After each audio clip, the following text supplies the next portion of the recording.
All right, everyone, I want to welcome you to the AdCast. I have someone here on the line that we've all in this office have been following for quite some time. He considers himself like the biggest introvert in the world, but I will tell you, your teachings have done so much for so many. It's none other on the line than the one and only Mr. Chris Do. Now, Chris, you can give him a round of applause for me, please. Awesome, man. That was a lively audience there. The lovely audience, man. So I hope you and your family are well. So a couple things I want to kind of dive into today, man. Your mission, the mission for 1 billion people. I want to know, how did that start, Chris? How did it start and where did it come from? Well, like all things start small, undefined, and they find traction along the way. I wanted to teach, but I didn't know what form or shape that would take place. But as legend has it, we're all sitting in a management meeting, and my managers are asking, well, what kind of company is the future? What are we trying to do? Are we trying to make products, or is it a membership community thing? And I'm like, guys, just stop talking for a minute. Let me just think about this. Right. And then I was looking at Ben Burns, who's our chief operating officer. I said, Ben, if we're successful in our mission, when your daughter's old enough to go to college, she will have a viable alternative to going to traditional private art school, and that'll be us. God. And then I could see in him, like his whole posture changed, his body language changed, and maybe I'm reading into it, but I thought I saw like an eyelash get in his eye because he got a little teary-eyed. Oh, he was crying. There was something there, and he finally felt what I felt, right? Yeah. Because teaching is my mission, it's my purpose, it's not necessarily the team's purpose, and so I had to be very clear. That night I went home and I really thought about, like, what are we trying to do? And I'm a big believer in having SMART goals. To say like you want to change the world or fix education, how do you know you're going to get there? So I thought, if we could teach 1 million people, that would be really good. But at that point, I knew like in a couple of months, we're going to hit 1 million subscribers on YouTube. So that goal's not big enough for me. That's why I just changed the 1 million to 1 billion. I want to teach 1 billion people how to make a living doing what they love. And that is what fills me with purpose. You said you're a teacher, but Chris, one thing I know is like, whenever you teach people, you always find out exactly how much you do know. Has there been some things that you've discovered about yourself while you started teaching people? Like every single time. And I really believe this. It's like, if you want to learn something, teach it. And it seems counterintuitive. Like, I'm trying to learn it. How could I teach it?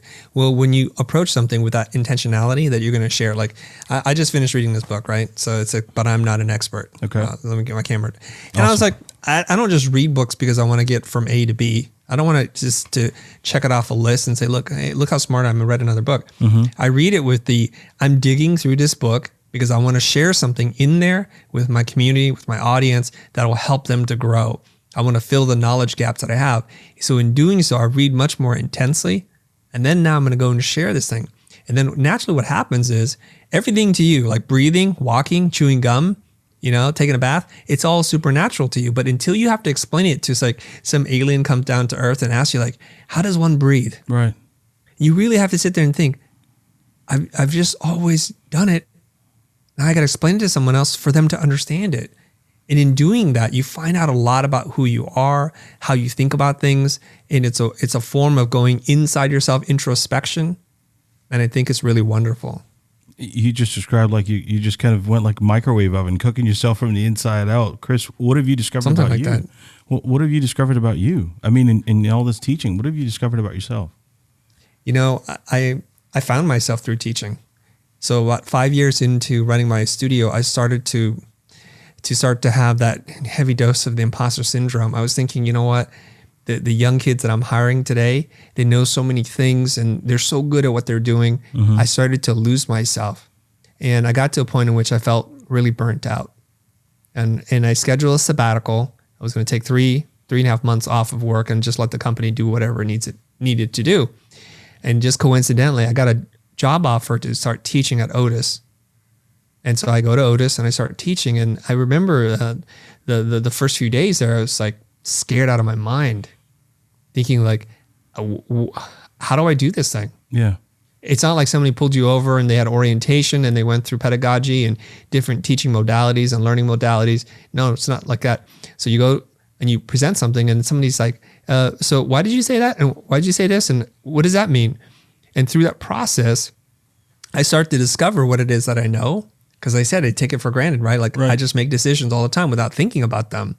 And in doing so, I found myself. I found my inner confidence. I found that I know stuff that people don't know, and they're hungry to learn it. And even as it's so easy for me to do it, even when I explain it, they still struggle through it. And my self-worth, my self-esteem started to rise. And I have to say, because of that, I'm a whole different person today. Chris, you talked about, the book that you were reading, and thank you for this.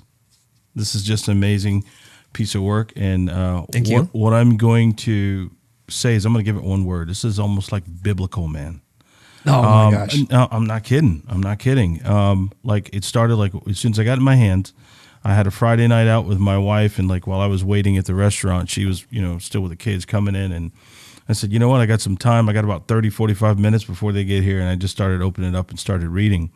And then, it's one of those things like, I look through, I see all the designs and everything first, and then I watch how every design kind of came part of what you wrote, and it seemed like it just came from the heart. So it wasn't like, let me write some real pretty words here. And then there's many things, but one that stood out, it just said that you're an average of 5 people that you hang around.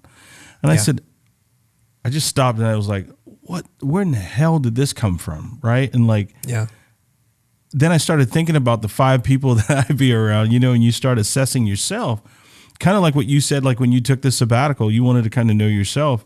But this is biblical, man. And I'm almost through it. But some of the words in here and some of the things that you're saying, it's like I can almost feel it. I can almost feel it versus just reading. And that's no BS, man. This is and I know you said like in the beginning, you talked about just, you never thought about putting your thoughts on paper, but just reading some of this stuff and then watching like your video, because, we always try to know exactly who we're talking to. You have a passion for this. And like your passion is just beyond, designing. You also love to teach as well. And that's one of the reasons why I asked you that question. Like, what have you discovered about Chris? Has all of this made you a better businessman, family man, everything else? Everything across every spectrum. And I'm so passionate about it. And I have to say, it is coming from a very biased, specific point of view, my own, right? Because I find teachings to be so rewarding. I think it was Marshall Rosenberg who said this, who wrote the book Nonviolent Communication. It's like, it's in our nature to want to help people. Mm-hmm. It feels good to help people. Like I help you and you do well, but I also feel really good. Like I feel like my life has meaning and has purpose. And so teaching was one way, philanthropy is another. Just being a good neighbor or citizen, helping out your fellow person. When injustice is happening, you step in and intercede. You stand up. And like you might put yourself in harm's way, but you find out something about yourself. And I think all of us from birth to death, we're looking for meaning. We're looking for identity. Who am I? Right. What mark or how am I going to be remembered? Like what mark will I make in the universe? And did I leave this whole tiny blue speck better than the way I found it? And so teaching to me is life. It gives me everything. And what you're holding in your hand is the manifestation of my own progress and journey and growth. I never consider myself a writer. I learned English in school. I'm an ESL. I'm a refugee from Vietnam, communist Vietnam, came to America. And I was afraid for people to hear my voice.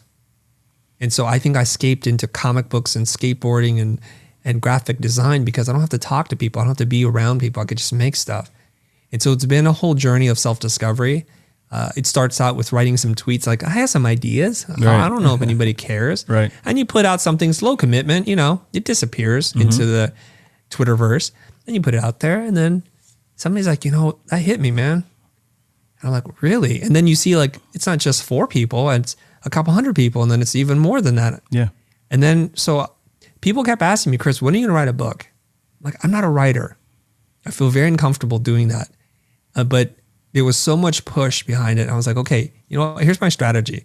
I'm just going to collect my favorite thoughts and thought leaders and try to put it together. That's kind of a sum of my point of view. And that's what you're holding. The line, you are the average of the 5 people you spend the most time with is a concept I learned from Jim Rohn. Gary Vaynerchuk says, get rid of one loser friend. Same idea. Yeah. Through his voice, obviously. So I was like, there's something really beautiful about this because it's true.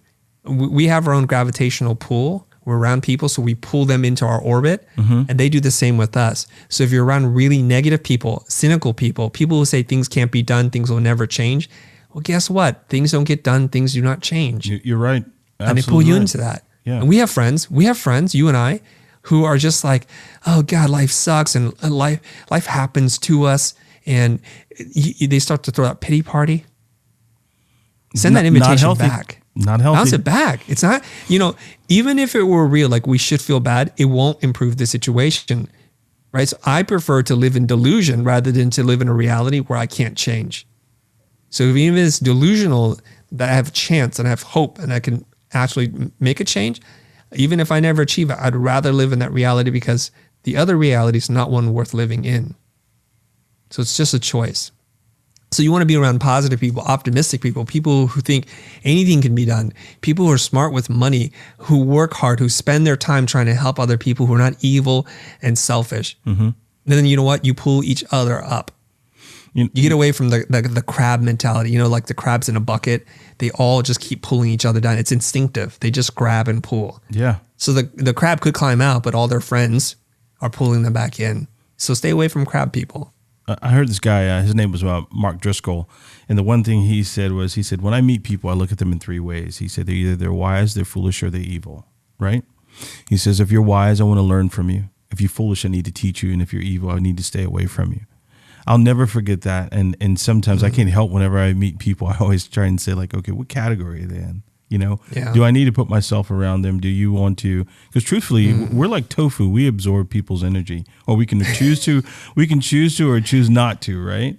Yeah. And that goes like just what you're saying. So you made a comment one day when you were actually live, and you said that you don't need to add another 500,000 or 1 million people to your Instagram. You said it's not going to do anything for me, right? Right. And so like you're not obsessed with the number of followers that you have because your mission's totally different than just trying to be famous. I mean, what brought about that, Chris?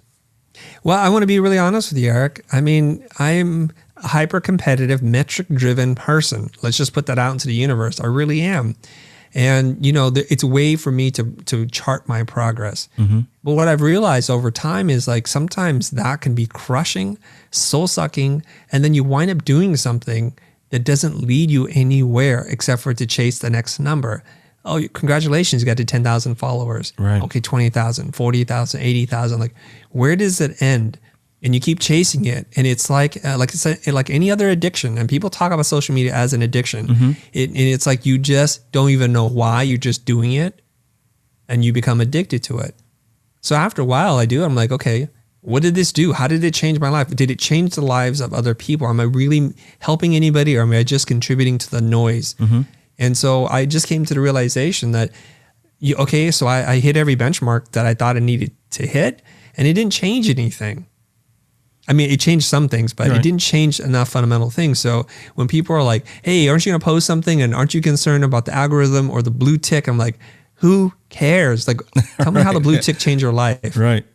It just and they seem to care more about it than I do. It's like, I don't really care, man. Wow. Right. Yeah, and I just want to help people. So if helping people means I have to do something different in a different way, I love results. I'll change my process.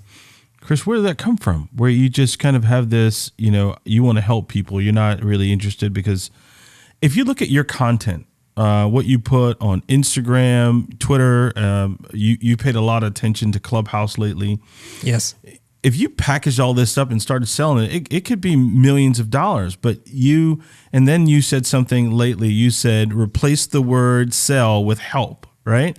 So you don't want to sell, you want to sell to help. So where did the helping come from for you, and how is that instilled in you? It comes back to something that's very formative in my life. My parents and I, we escaped Vietnam along with my brothers and extended family. Communism, for sure, if we stayed behind. My dad was in the military. He would have been tortured. They call it re-education in communist speak, Yeah. It's like legitimate brainwashing and torture. So we escaped. So we escaped with our lives, and we were given a new opportunity to rebuild. And we came to America. It's like the best place ever for us to land. Land of opportunity. My dad says, work hard, be good to other people, study hard, and be fair. And so we do that, and eventually you have success. And I just feel like everything that I have today was from the intentional and unintentional act of a country and the people that are in this country, Americans, who just showed my parents and I some kindness to give us opportunity. My dad's first job here in America was he was a busboy. Because I'm like, Dad, were you a waiter? He's like, no, you don't get the job to be a waiter. I just cleared tables and did the dishes. And by the time my dad retired at 63, I think, he was the chief engineer, or one of many chief engineers at a semiconductor company. Like, where does that happen in the world? Right, man. Right. Because if we're not here, we're still, mopping floors and dropping fries and doing whatever it is. So this country and the system, and if you have those opportunities, and I'm not saying it's fair for everyone, it's not equal, but my dad did that. And it's like, I have a debt of gratitude that I need to pay forward. Right. I like to say this, like I heard President Obama say this, former President Obama say this, like when you get to the top, it's your duty to send the elevator back down. That's true. You just hit the button. You Remember send it back that. down. Yeah. Send it back down. And this is, to me, I got to send it back down. I got to get as many people from the ground floor to the penthouse suite. That's what I want to do. So here's the thing that I realize. I think almost every great entrepreneur starts out with really noble causes. In their mind, they're like, you know what? I'm going to become successful because I want to help my mom, my brother, my family, all those people, right? And then I want to help a lot of people. And then when they get famous and they get rich and they forget that was the intention. They totally forget. And then they just go into world conquering. And then they just eat up all the resources. And that's why the top 1% have more than the bottom 99% combined. Now, typically what happens, because I kind of generally look at this kind of stuff, when they're near their death, they have a reversal of like mind. Like, I want to help schools. I want to create public service programs. I want to give all my money away. But man, there was this long gap when you were just a world conqueror, an industrialist, a tycoon. There are exceptions to this. Like, I think as evil as some people think Zuckerberg is, he's already pledged to give 99% of his fortune away. And he's already doing stuff when he's a young man. I believe a lot of the new internet millionaires and billionaires are trying to do things differently. Yeah. So No, I agree. I'm hoping with that you. that's the trend. I agree with you. You put out something the other day, and forgive me, I keep dropping some of these nuggets and things that you've said, but truthfully, we wanted to talk to you because I think there's definitely an interest there, and I think some people, they see probably 5 minutes of you in a YouTube video and they don't really get the science on what built you or how you're built or why you're built the way you are.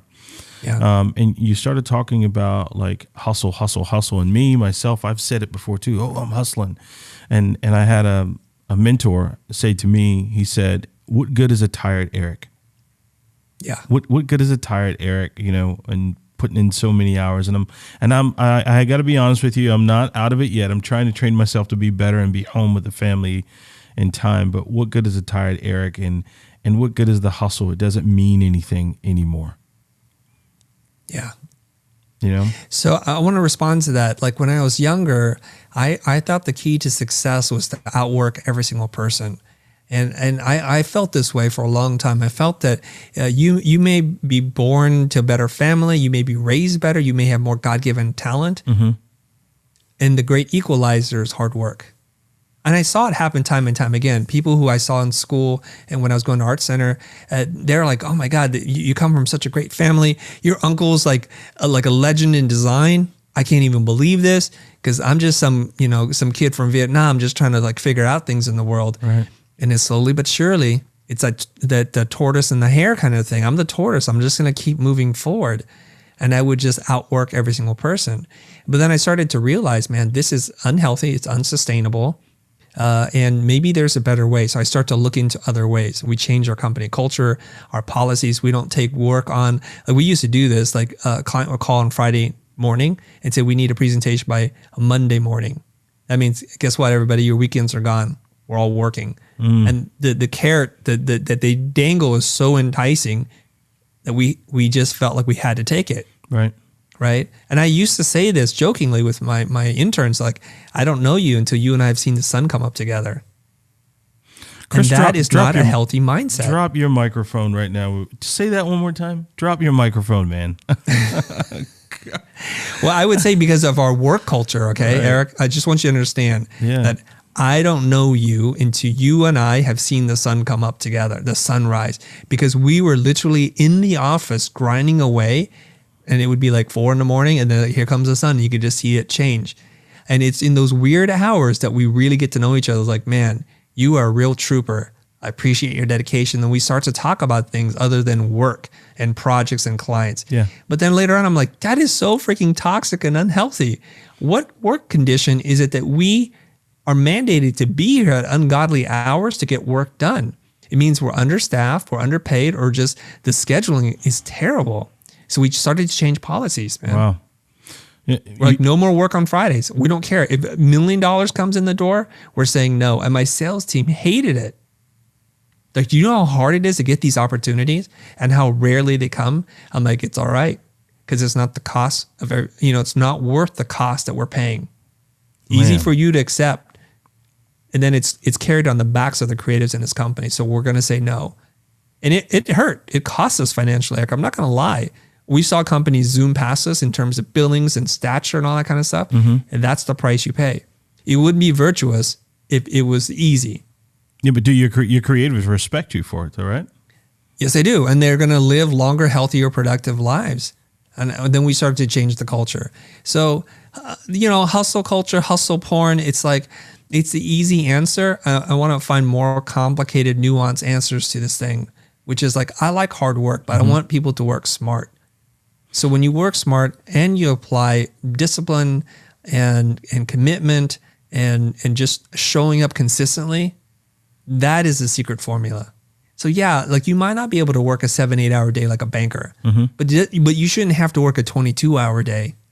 And if you do, that should be the exception, not the standard in which you work in, right? I agree 100%. Yeah. I agree 100%. I'm going to end up listening to this over and over again and train myself that same way because, like I said, guilty, but want to be better.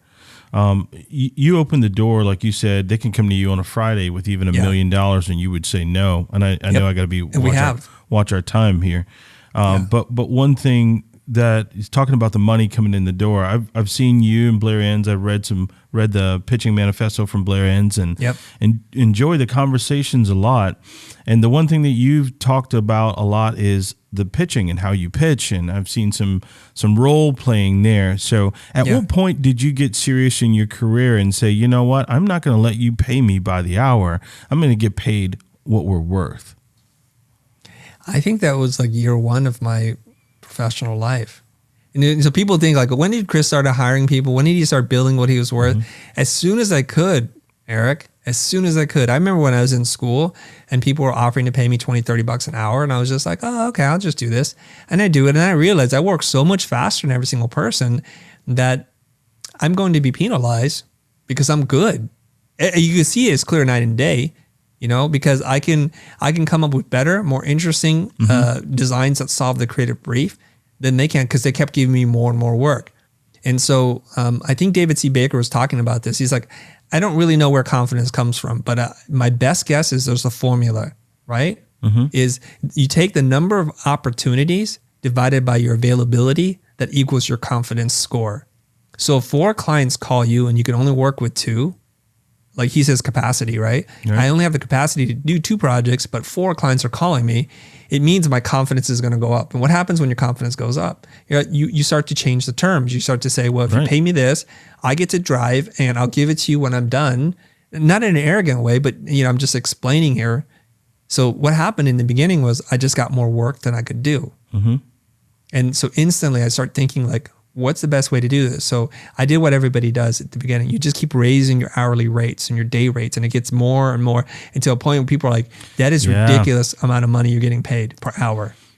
And then so I start to look for a new model. And so when we were asked to bid on projects, I just stepped away from hourly. I just like, what do I think they could pay? I'm just curious. And you do a lot of guessing.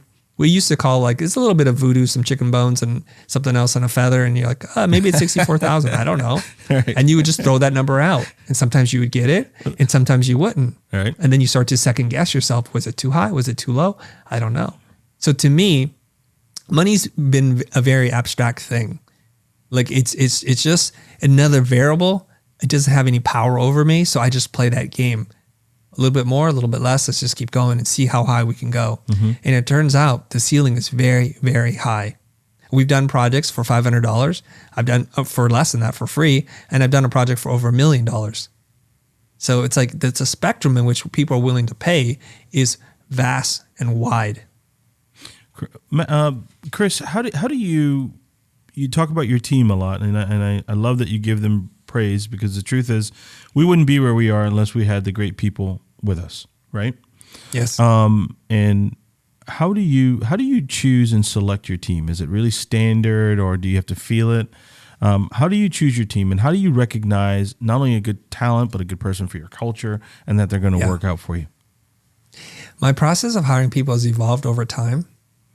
So I'll tell you how we do it today, right? I'm very mindful of culture and personality fit. And so usually the first pass is just, do you meet the qualifications? Are you following directions when you apply? And somebody goes through it. It's like a technical interview. They just figure out like, so if there's typos, if you don't apply the right way, they just move your application into the garbage. So then there's everybody else who followed directions. And then they comb through that pretty quickly and say, here are the 10 candidates that are technically qualified. That usually then moves to someone else who understands the culture of the company and the team and reflects your values. And so you're doing a culture fit interview now. Mm-hmm. And so this is very important. And this is where you can't hide behind a resume. We ask weird questions. We ask hypothetical scenarios, not where there's a clear answer. Like if I'm on fire, put me out, of course. Everybody knows how to answer that. But if it's a question between two impossibly difficult decisions, I want to see how you think. And in that, the person is revealed.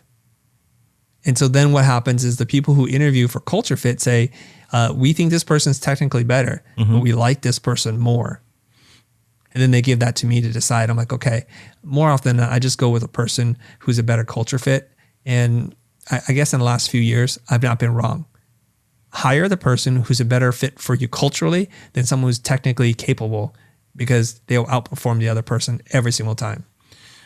I recently saw you retire Matthew and Cena's number 11, yes. Which I thought I was in my closet the other day, and I was like, that was pretty freaking awesome that you just retired someone's number, because like me, I used to always have vinegar in my heart, like whenever someone leaves, like, oh, you traitor, oh, right. Screw you. It's me and the company against you forever, and I watched it and I was like, okay, here's someone that you built a relationship with for 11 years, and then they walk, whenever they say, hey, because I remember you said, like, when they walk in and say, hey, can I talk to you for a second? You're like, just wait a minute. I mean, how do you get past that? How do you get past that? Because you build bonds with people. I mean, the people in this room right now with me, 7 years, 5 years, and you get to know them, very well. How do you do that? It's really easy. There's this concept called like symmetry of logic, right? Symmetry. We know what symmetry is. This side equals this side. They're kind of the same. So we feel bad when we have to let people go, right? If you grow your company and if you make some missteps and a big client decides one day they don't want to work with you anymore, you have to let people go. To save the rest of the body, you got to cut the arm off. It's painful, it's emotional, and it's something that you would rather not do. But you have to do it. And then what do? When you sit there and you talk to them, you want them to understand this is not an easy thing, and that you hope that this doesn't create a wound that can never heal. And you hope that they look at you and say, boss man, boss lady, I know this is difficult. I know you have to make decisions. I'm not here in your shoes. I don't have your debt, your overhead. I don't have to carry this burden that you have to carry.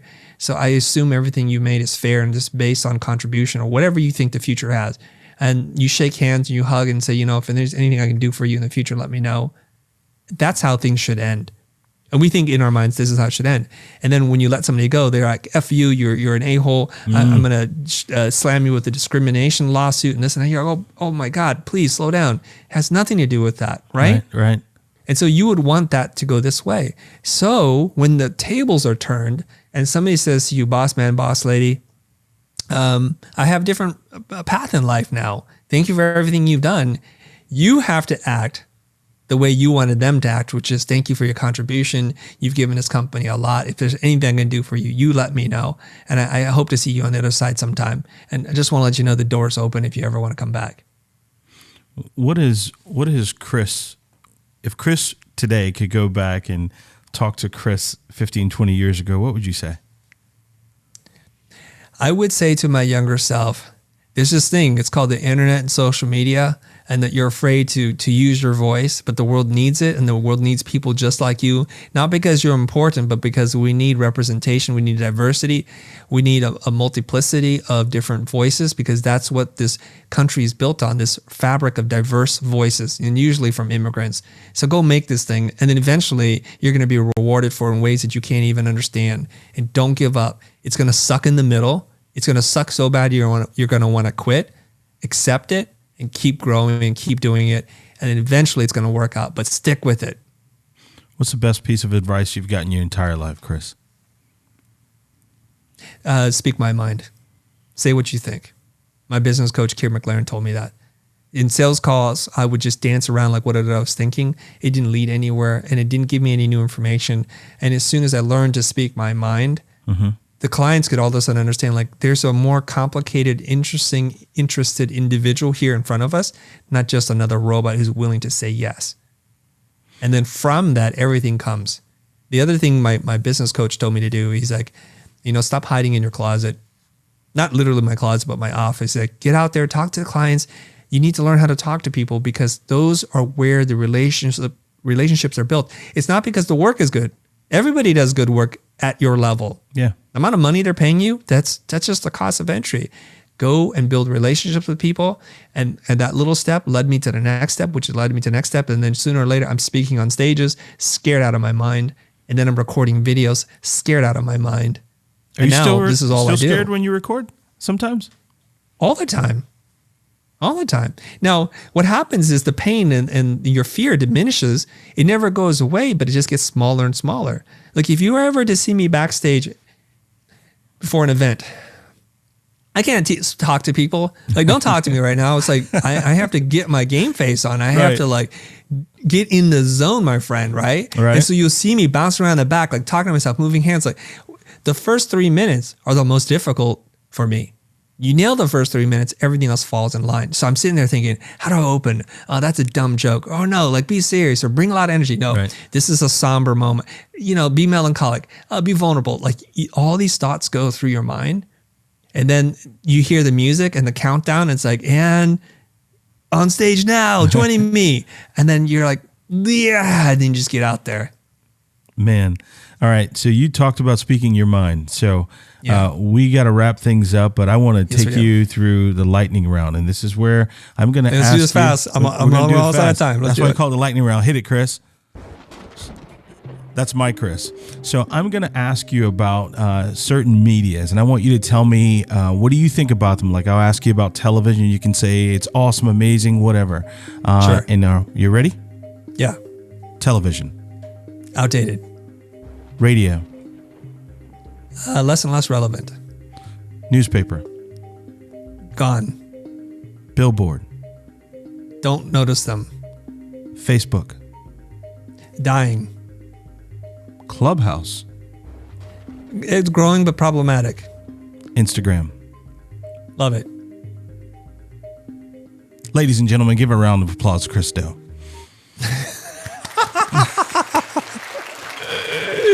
All right, Chris, man, I'm so thankful you budgeted time, man, to spend time with us today. We thank you. But Chris, for those who have lived under a rock and they don't know who you are, how can they find you and your teachings, man?